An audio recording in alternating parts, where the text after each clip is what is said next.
determinados assuntos tem um certo tabu para lidar com os adolescentes. A gente precisa primeiro criar um vínculo para conversar com eles, né? Eles se sentir confiável a conversar com a gente. E um dos assuntos que é muito complicado para estar conversando é a questão mesmo do suicídio. Há esse assunto entre eles, né? A gente vê muito o acesso deles com curiosidade nas redes sociais, mas até chegar a nós, para uma conversa, é bem difícil. E até nós mesmos, muitas vezes nós, professores, não nos sentimos tão preparados para lidar com este assunto. O educador, hoje, ele chega na sala de aula com uma vivência de um acadêmico que acabou de sair da faculdade. E em todo o curso dele, ele teve uma série de disciplinas técnicas para promover a alfabetização da criança ou disciplinas específicas, focado no acadêmico. Então, ele nunca teve uma vivência de lidar com problemas que ele vai enfrentar na sala de aula. E, de repente, ele chega ali, ele gasta mais tempo lidando com os conflitos, com as dificuldades, do que tendo tempo para ensinar a disciplina a qual ele se graduou para. E hoje, ter esse ferramental de lidar com as dinâmicas de cada sala de aula, com os conflitos que aparecem e emergem, né, no meio de um conteúdo, são desafios que o professor precisa se preparar para. Às vezes é muito difícil para o adolescente identificar o que ele está sentindo. Então ele expressa algumas coisas sem necessariamente identificar de onde está vindo tudo isso. Porque ele também está aprendendo a lidar com o sofrimento dele. E vale a gente lembrar que o cérebro do adolescente ele termina de maturar aos 21 anos de idade. Até lá esse adolescente vai ter um impulso maior, uma agressividade maior muitas vezes e uma necessidade maior de ter um prazer a curto prazo. E isso também vai influenciar como ele expressa essa dor e como ele expressa esse sentimento. O adolescente ele pode expressar através da agressividade, da impulsividade ou do choro. Ou quando ele começa a falar que algo não está bem através de cartas ou bilhetes ou postagens. Quando ele muda o comportamento também é uma forma dele mostrar que algo não está legal. E especialmente na escola, quando ele começa a ter muitas faltas e começa a ter uma queda de rendimento escolar. Toda queda de rendimento escolar que não consegue ser explicada através de fatores cognitivos, geralmente tem alguma coisa emocional aí atrás. Até porque é uma fase em que o adolescente, muitas vezes, ele vai demonstrar realmente através desses comportamentos. Falar a respeito dos sentimentos nem sempre é tão fácil. Então, muitas vezes, a gente vai perceber essa agressividade em relação à família, em relação aos próprios professores, à escola, ou até a questão de bullying com os outros colegas, né? Muitas vezes ocorre também o isolamento. Ele não quer se relacionar com outras pessoas, fica muito trancado no quarto, não quer muitos contatos. Outra maneira também de demonstrar é a própria fuga, através das drogas, do álcool e também a própria questão da automutilação, que de alguma maneira eles relatam que é como se eles transportassem para uma dor física, uma dor que é emocional. Muitas são as situações que podem levar o jovem a pensar em suicídio. Dentre elas, o término de um relacionamento amoroso. Para alguns adolescentes, a falha numa prova ou repetir de ano, não passar no vestibular. E hoje em dia é muito comum bullying e cyberbullying. Então a gente pega muitos jovens que passam por bullying na escola e hoje, pelo cyberbullying, o fato disso ter ultrapassado os muros da escola e não ter mais local onde ocorre, isso também é um fator importante nos dias de hoje. O uso excessivo da tecnologia, a mudança de relacionamento até por esse uso excessivo da tecnologia, então as pessoas começam a ter mais relacionamentos virtuais do que pessoais e é muito difícil às vezes para o jovem entender isso e lidar também, por exemplo, com as coisas que ele vê nas redes sociais. O jovem acredita que o que ele vê lá é verdade e na rede social tristeza não é tolerada. Sofrimento não é tolerado, tá todo mundo bem, tá todo mundo feliz e o jovem que não tá bem, ele olha aquilo e acredita. Ele acha que ele é o único no mundo que não consegue lidar com os sentimentos.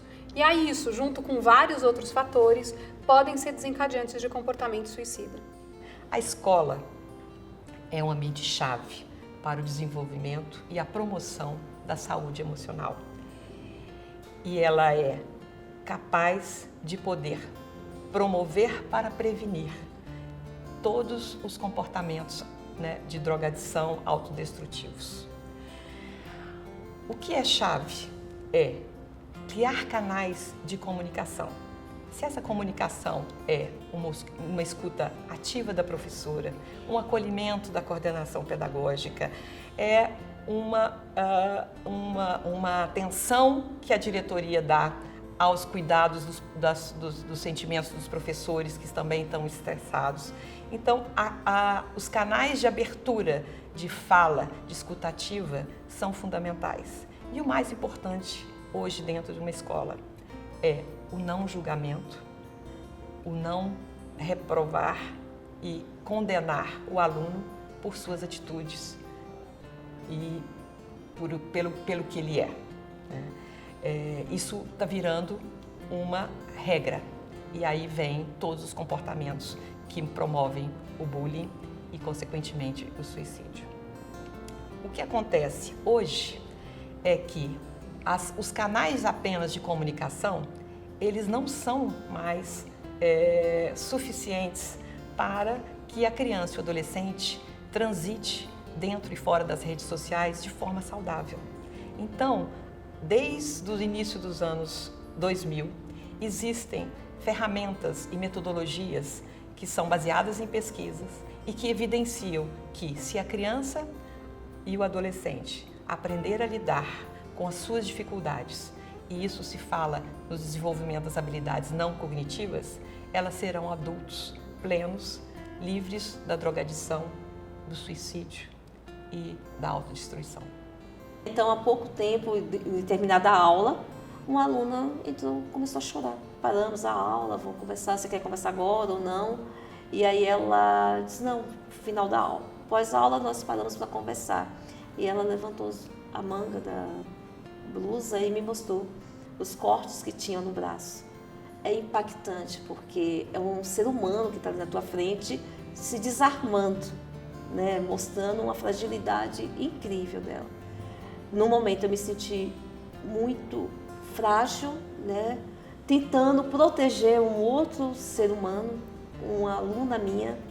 Busquei lembranças do que é a minha formação, né? Um pouco que eu estou tendo sobre a educação emocional.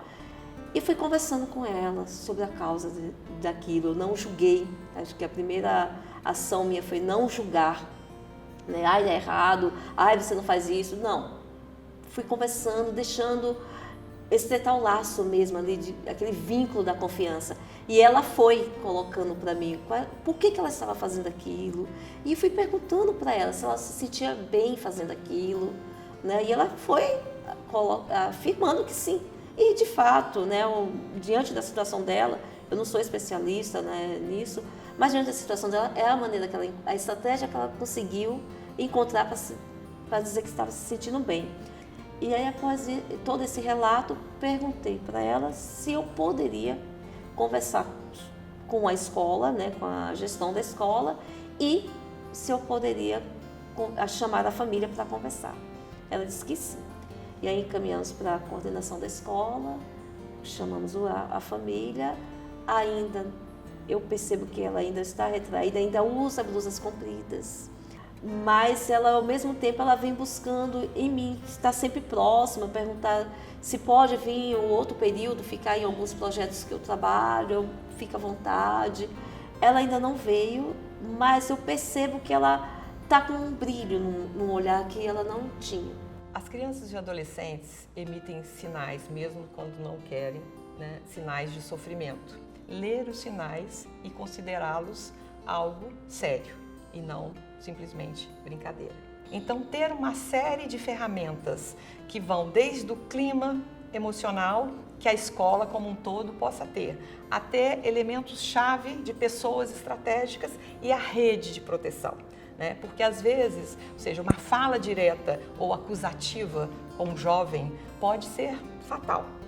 E trazer muitas vezes profissionais para uma rede de proteção, né, saber pedir essa ajuda direcionada é muito importante. Nós tivemos um caso de uma escola onde houveram 2 suicídios e a escola desesperadamente ligou o CVV, que chegou a nós para que pudéssemos fazer um trabalho de promoção, né? Existem as pessoas do pós-venção, mas trabalhar a escola como um todo é fundamental.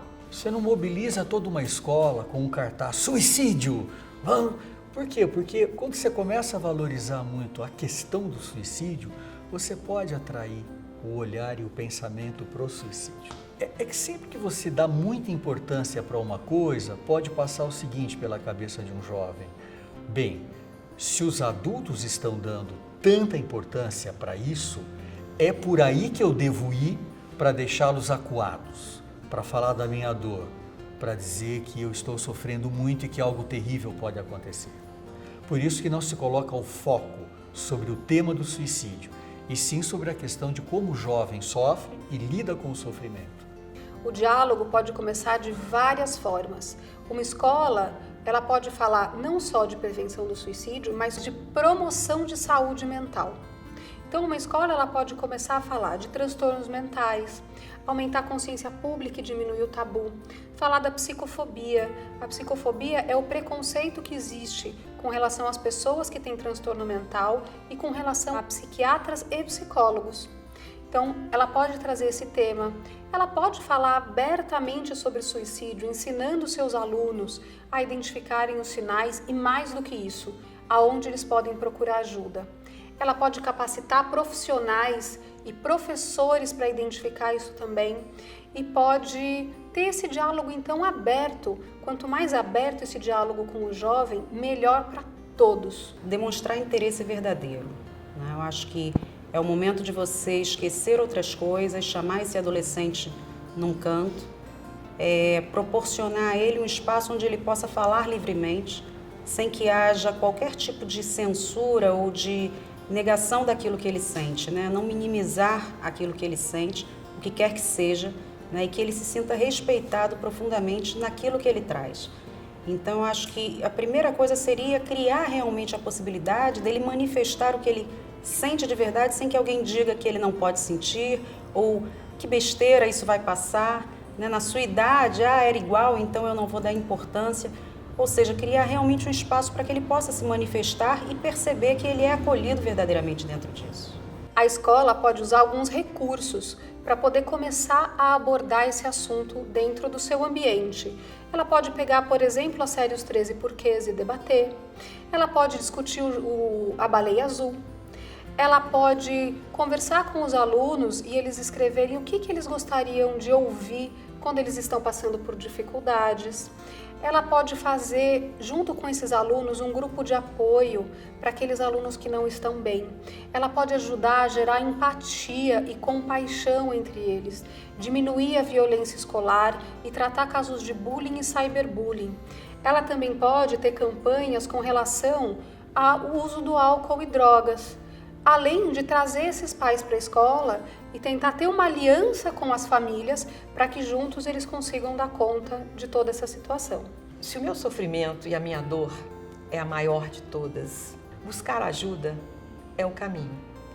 Há sempre alguém capaz de me escutar, de me ajudar a refletir e me afastar do problema, para que eu possa também me perguntar o que eu posso fazer para me sentir melhor. Olhar para mim, me sentir melhor, me faz poder me aproximar de mim mesmo e daqueles que convivemos e, com isso, ajudá-los de forma plena.